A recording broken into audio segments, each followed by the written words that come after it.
warahmatullahi wabarakatuh. Saya Dea Yunia Sehartian, NIM 19030960006. Saya dari jurusan PGMI. Di sini saya akan membaca tentang Belanda Sukmarah. Siang itu, matahari membara di atas kepala. Di sebuah sidang pengadilan terhadap seorang perempuan yang tertuduh telah melakukan pembunuhan terhadap majikannya. Aku seperti didera ucapannya, seperti dilucuti hingga tanggal seluruh atribut pakaian bahkan kulit-kulitku. Perempuan itu bernama Sukmarah, TKW asal Indonesia. Dingin dan beku wajahnya dan meluncurkan bait-bait kata itu. Sukmarah, Dewan Hakim yang terhormat. Sebelumnya, perkenalkan, saya meralat ucapan jaksa. Ini bukan pembelaan. Saya tidak merasa akan melakukan pembelaan terhadap diri saya. Karena ini bukan pembenaran. Apapun yang akan saya katakan adalah hitam putih diri saya. Karena ini merah biru abu-abu saya, belang loreng, gelap cahaya diri saya. Nama saya Sukmarah, seorang perempuan, seorang TKW, seorang pembunuh, dan seorang pesakitan. Benar atau salah yang saya katakan menurut apa dan siapa, saya tidak peduli. Ini kali terakhir saya biarkan mulut saya bicara. Untuk itu, Dewan Hakim yang terhormat, biarkan saya bicara. Jangan ditanya dan jangan dipotong. Kalau waktu berhenti, saya akan diam selamanya. Saya tidak butuh pembelaan. Saya tidak butuh penasihat hukum. Karena saya tidak mampu membayarnya. Saya tidak mampu dan tidak memberikan selipun uang pada siapapun untuk melicinkan pembebasan dari segala tuduhan. Toh semua sudah jelas.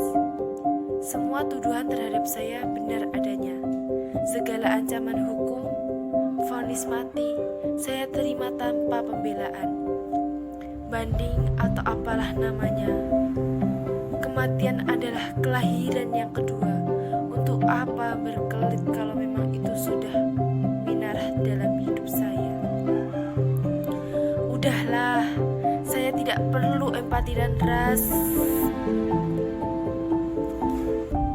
Sudahlah, saya tidak perlu empati dan rasa kasihan.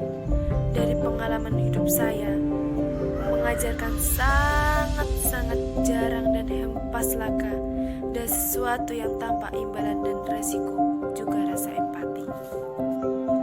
Yang jelas, sekarang biarkan dulu saya bicara tentang apa saja. Penting atau tidak penting bagi Dewan Hakim atau bagi siapapun, saya tidak peduli. Apapun yang ingin saya lakukan, biarkan seperti air yang mengalir dari hulu ke hilir, mengalir kemanapun curah yang mungkin terambah, mungkin mengendap di sela-sela jepiran hidup orang, mungkin menabrak cerdas baru dalam kepala orang, menimbul ria, mungkin meluncur begitu saja bersama lumpur kehidupan. Tahi dan rentahnya helai-helai kemanusiaan, atau bahkan meluap-luap, menggenang seluruh muka busuk para majikan, para penguasa hingga coro-coro koro. Maaf kalau bahasa saya terlalu bertele-tele. Baik, saya mulai saja. Nama saya Sukmarah. Umur kurang lebih 30 tahun, 36 tahun. Saya seorang TKW babu. Jangan meneriaki dulu. Ya memang saya babu, tapi justru itu saya hebat. Saya hebat karena berani mengambil keputusan untuk menjadi babu. Saya berani memilih keputusan untuk berada pada tempat terbawah dari struktural manusia. Belum tentu Belum tentu semua orang berani menjadi manusia di bawah manusia. Ya, inilah saya, Sumarah. Menjadi babu, buruh, budak sudah menjadi pilihan. Bertahun-tahun saya menjilati kaki orang, merangkak dan hidup di bawah kaki orang. Bertahun-tahun saya tahan mulut saya lipat lidah saya agar tidak bicara. Karena bicara berarti bencana. Bencana bagi perut saya, perut Simbok, dan bencana pula bagi para majikan. Tolong, kali ini izinkan saya mendongak dan membuka suara. Dari kecil saya tidak berani mendongakkan wajah apabila di Karangsari, desa tempat saya dilahirkan. Orang-orang Karangsari selalu membuat saya gugup dengan bisik-bisik mereka. Tatapan curiga. Kegugupan itu bermula di suatu ketika di kelas di bangku madrasah.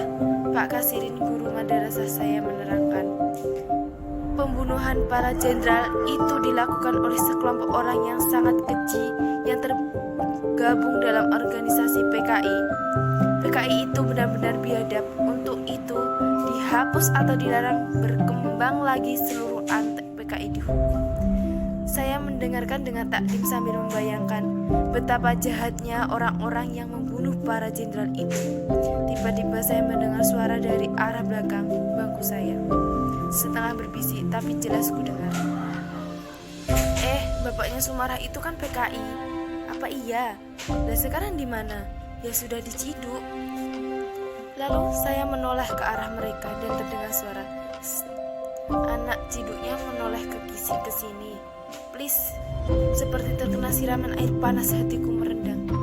Sakit, nyeri sekali. Malamnya saya bertanya kepada Simbok, Mbok, Bapak itu apa benar orang PKI, Mbok? Simbok yang hendak pergi ke tempat Sastro tetangganya saya untuk mengerik istrinya. Jadi urung memasukkan duit benggol ke stangnya. Masih memegang uang benggol itu, Simbok memandang saya, mukanya mendadak pucat dan bibirnya bergetar.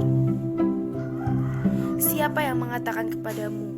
Tadi di kelas mengatakan teman-temanku bilang Simbok duduk di amin. Kamu percaya? Saya tidak tahu harus mengangguk atau menggeleng. Tiba-tiba pintu rumah diketuk. Ternyata orang suruhan dan sastra untuk menjemput Simbok. Simbok pun pergi tanpa sempat menjelaskan betapa saya pertanyaan itu baru menjawab pada malam berikutnya. Dan bukan dari Simbok, tapi Simbah yang menceritakannya. Saya ingat waktu itu seperti biasa saya hendak tidur di samping Simbok. Simbok malam itu seperti biasa jadi tukang kering. Mbok, apa itu Bapak? Itu PKI loh, Tombok. Sambil mendesas rambutku, meluncurkan cerita Simbah begini. Bapak itu seorang lugu, buruk. Sehari-harinya pekerjaannya menderas kelapa dan mengusir andong. Kalau pagi, setelah menderas, kerjaannya narik andong, mangkal di pasar selerem, dan sorenya narik lagi.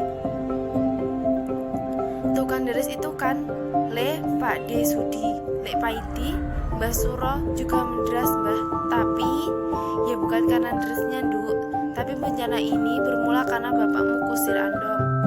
Kusir andong? Sebagai kusir andong, bapakmu sering mengantar siapa saja yang membutuhkannya.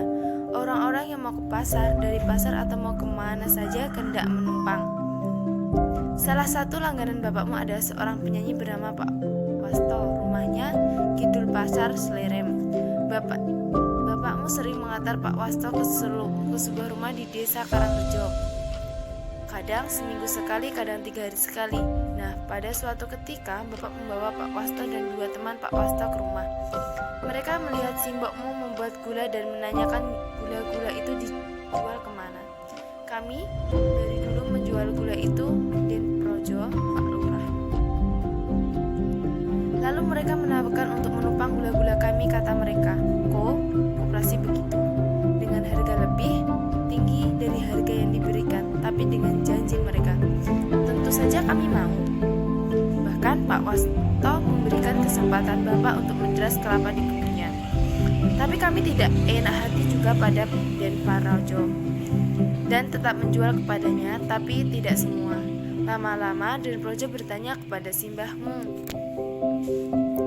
Le Dek Nah, mantu sampean itu suka menyetor gula ke koperasi PKI toh? Wah, ngapunten Den, pokoknya Suliman menyetorkan pada Den Wasto. Pak Lurah mengangguk-angguk, tapi jelas sih Mbah. Tahu Pak Lurah tidak suka. Kami pun semakin tidak enak hati. Tapi tidak lama kemudian Bapak Om bilang, kami tidak usah lagi menyetor gula ke Pak Wasto karena Pak Wasto diciduk tentara dan koperasi itu ditutup. Rasanya kami tidak punya firasat buruk sama sekali mendengar berita